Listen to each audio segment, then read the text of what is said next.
हाँ हाँ, कैसे भी तो और भी तरीका हो सकता, छोड़ो। तो हम क्या करते हैं कि बताओ भाई अमन, इसमें क्या डाउट है?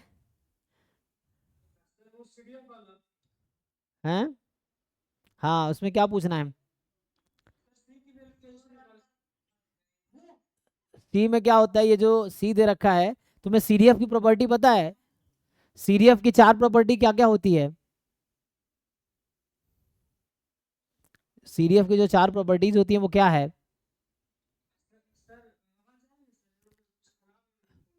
हाँ, आवाज आ रही है, बताओ।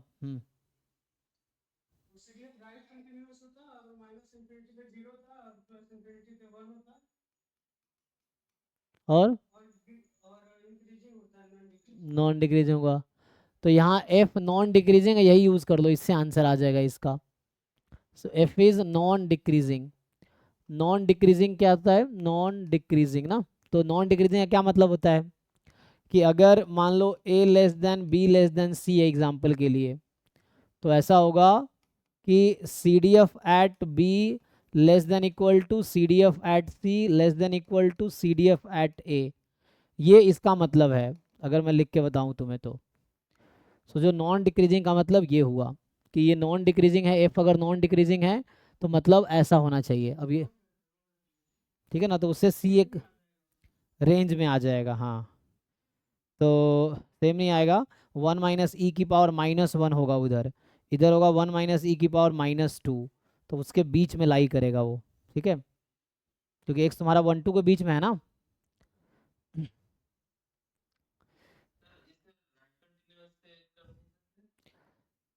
राइट कॉन्टिन्यूअस से क्यों करेंगे आप? आपको राइट कॉन्टिन्यूअस तो है ही ऑलरेडी, तो राइट कॉन्टिन्यूअस से कैसे होगा? ये तो राइट कॉन्टिन्यूअस ऑलरेडी है, तो कैसे हेल्प करेगा आपको?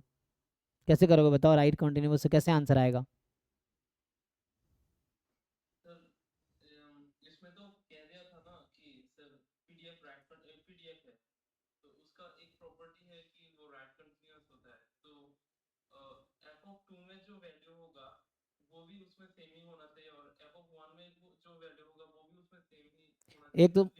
एक तो मुझे ये समझाओ, तुम्हें कॉन्टिन्यूअस और राइट कॉन्टिन्यूअस से डिफरेंस पता है? डिफरेंस है कि सेम ही तुम्हें लग रहा है?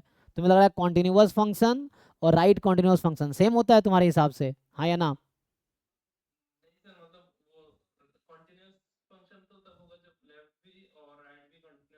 तो तुम इसमें चेक करो, बताओ सीडीएफ की वैल्यू टू पे क्या आएगी? देखो क्वेश्चन देखो, बताओ मुझे, सीडीएफ की वैल्यू टू पे क्या आएगी? एक्स को टू, हाँ, टू के राइट हैंड लिमिट पे क्या आएगी?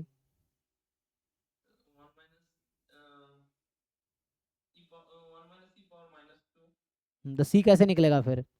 चलो वन पे बता दो, वन की राइट हैंड लिमिट क्या है और वन पे फंक्शन की वैल्यू क्या है?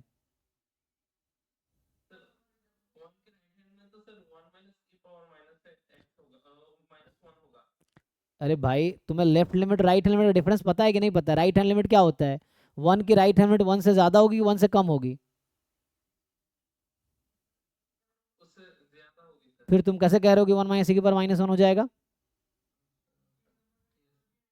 वो तुम कर रहे थे, वो लेफ्ट हैंड लिमिट था, तो वो तब होगा जब वो उतार रखा होगा फंक्शन कॉन्टिन्यूअस, ऐसा बता नहीं रखा है ना इसने।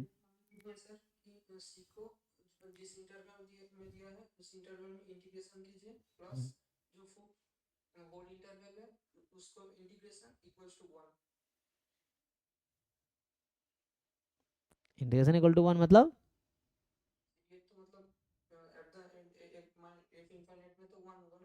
हाँ, C D F at plus infinity one होगा, then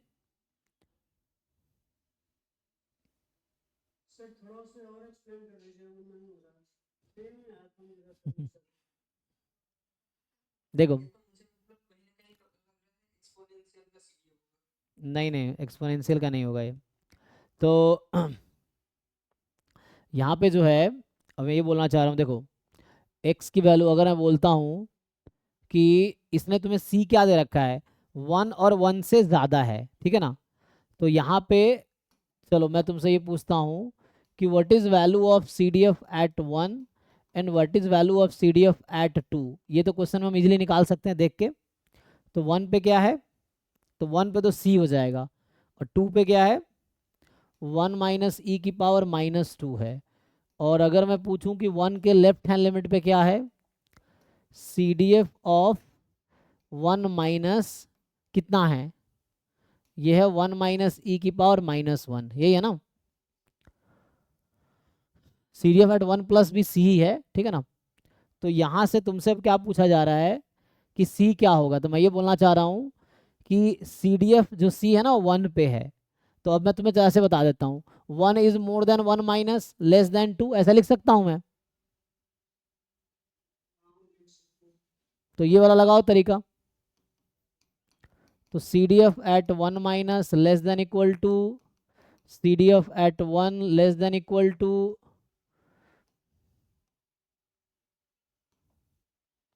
C D F at 2। ये राइट कॉन्टिन्यूस का ये मतलब है। तो यहाँ से क्या आ गया, ये तो सी है और ये कितना आ गया, तो ये आंसर है इस क्वेश्चन का।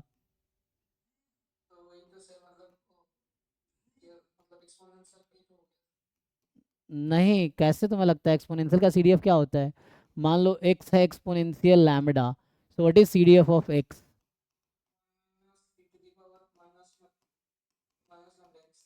तो तुम्हें लग रहा है दोनों सेम ही है। जो सीडीएफ क्वेश्चन, जो क्वेश्चन में दिया हुआ है, वो सीडीएफ सेम है। ये मिक्स्ड रैंडम वेरिएबल है, तुम जो कह रहे हो उसके हिसाब से कॉन्टिन्यूस हो जाएगा। क्या तुम्हें लगता है ये कॉन्टिन्यूस रैंडम वेरिएबल है। तो मुझे ये बताओ कि 1 के जैसे 2 के लेफ्ट हैंड लिमिट और राइट हैंड लिमिट पे देखो वैल्यू। अगर मैं बोल दूंगा एक्सपोनेंशियल का सीडीएफ है, तो मतलब तुम ये कहना चाह रहे हो कॉन्टिन्यूस रैंडम वेरिएबल, तुम वही कह रहे हो जो दीपांजन कुछ देर पहले कह रहा था, फिर सेमी पॉइंट पे आ गए तुम।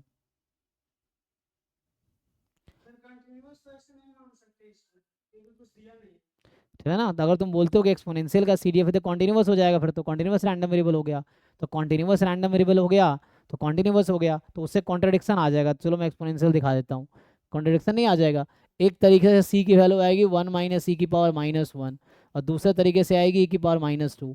अगर फंक्शन 1 पे कॉन्टिन्यूस है तो सी की ये वैल्यू आ जाएगी, सी अगर फंक्शन 2 पे कॉन्टिन्यूस है तो सी की वैल्यू ये आ जाएगा। बताओ सी की वैल्यू क्या लेंगे मैं, ये तो कॉन्ट्रडिक्शन आ गया ना। ऐसा हो गया कि 1 बराबर 1 और 1 बराबर 2, ऐसा हो गया ये।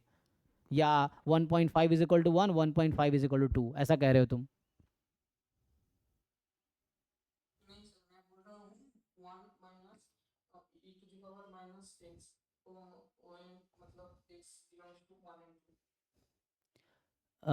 एक्स बिलोंग्स टू, मतलब एक्स 1 से 2 के इंटरवल में, ये कहना चाह रहे हो।